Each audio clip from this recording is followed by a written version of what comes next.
Hello again. I'm Jesse. He's Chris. We're back at Random Gleanings. Thanks for watching. Chris, inflation is down. Victory won? I mean, let's party, right? So first chart, Cleveland Fed comes out and says, hey, inflation's gone from 9.1 to 8.5.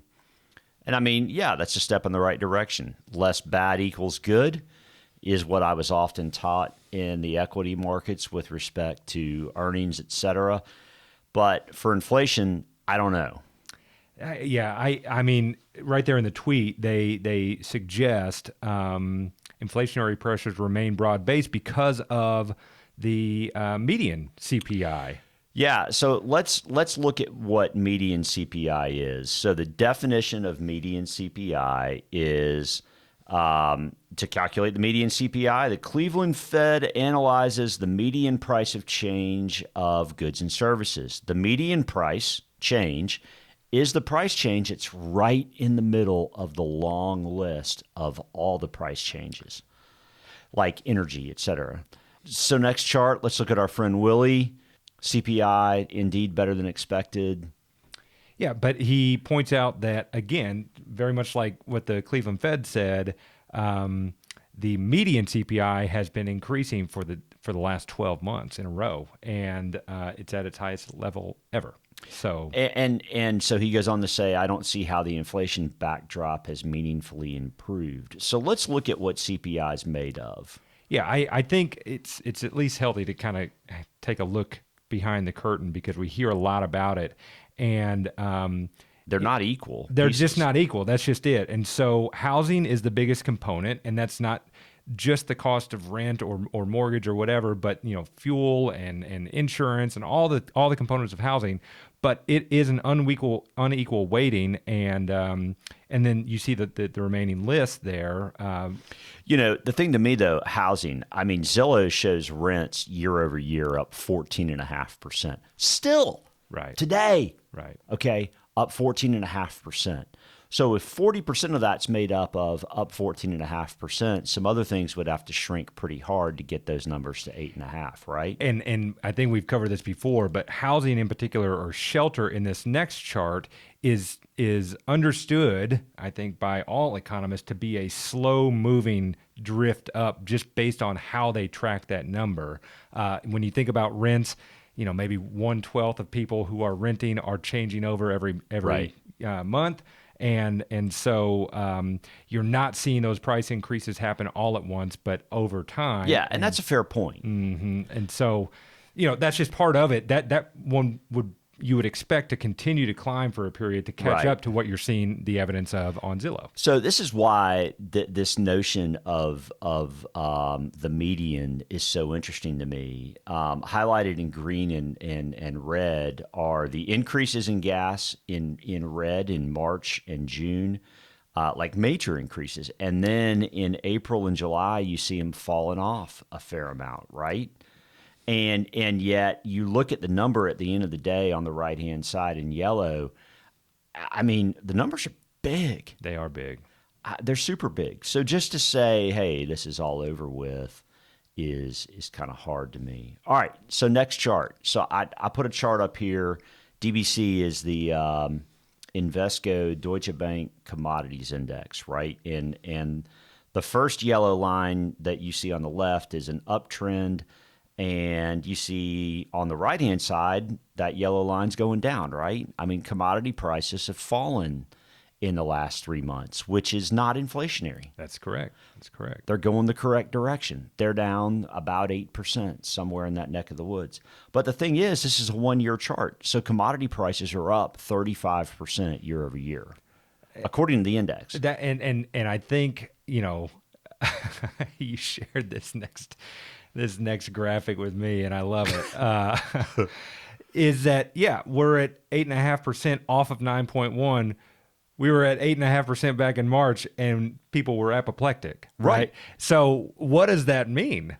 So, okay, so what's the Fed after? I mean, we've talked about this. The Fed wants to see inflation drop. All inflation. Mm-hmm. All right, here's the problem. You got commodity inflation, you got wage inflation, right? Commodity inflation's dropping. Right. Wage inflation's not. You've seen wage growth of plus 5% for the last 7 months in a row. I mean, that is inflationary. That's right. There's no way it's not inflationary.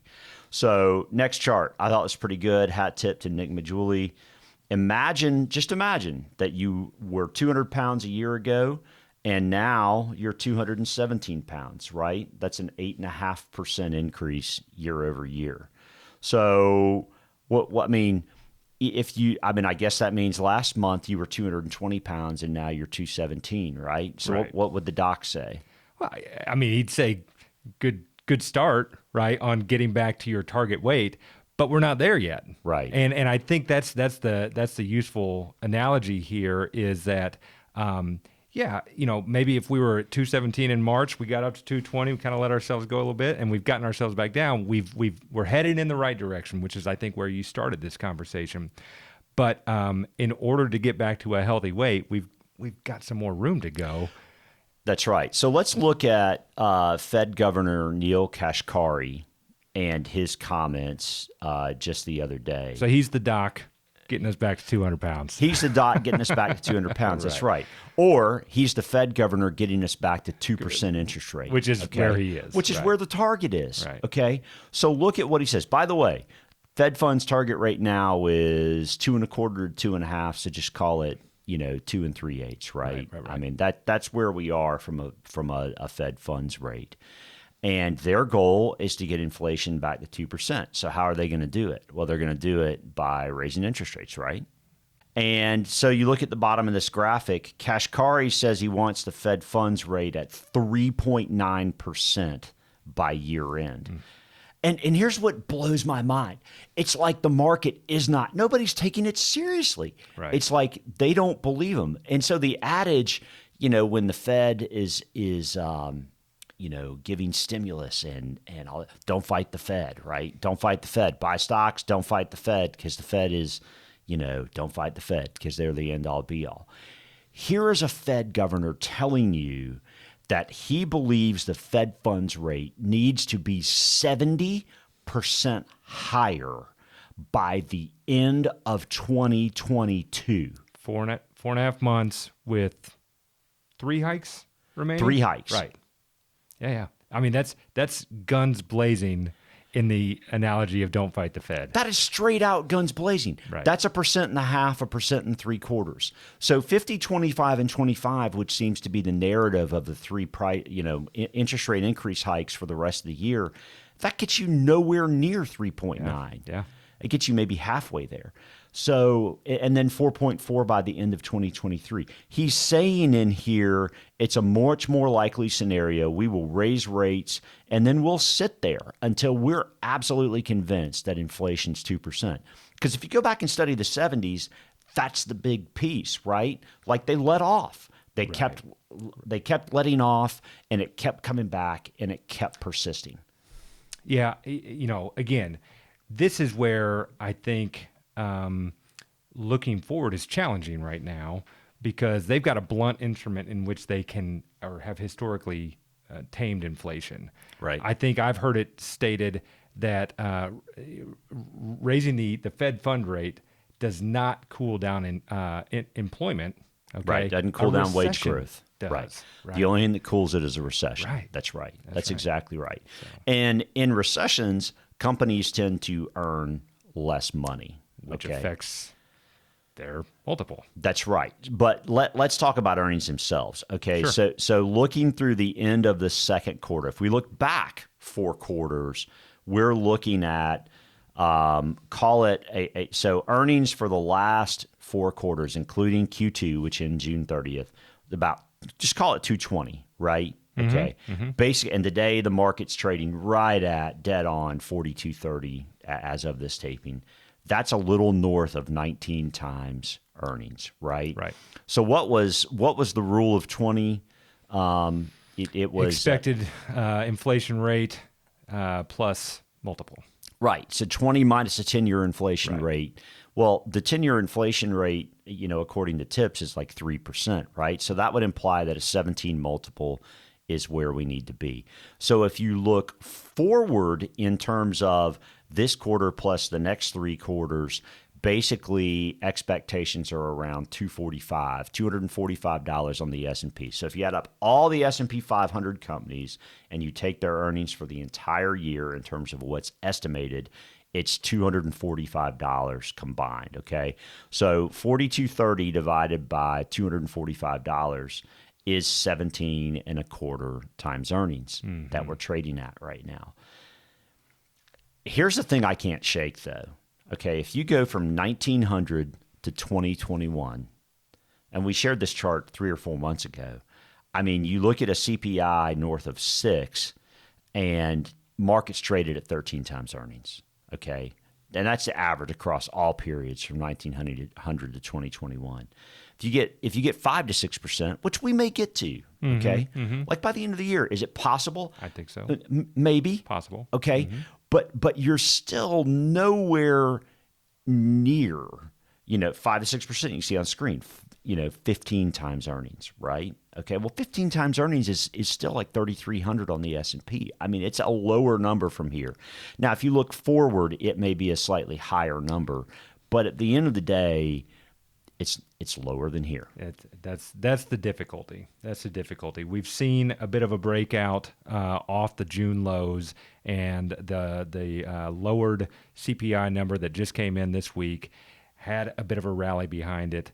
But you brought a technical chart that has us kind of hovering around an important level.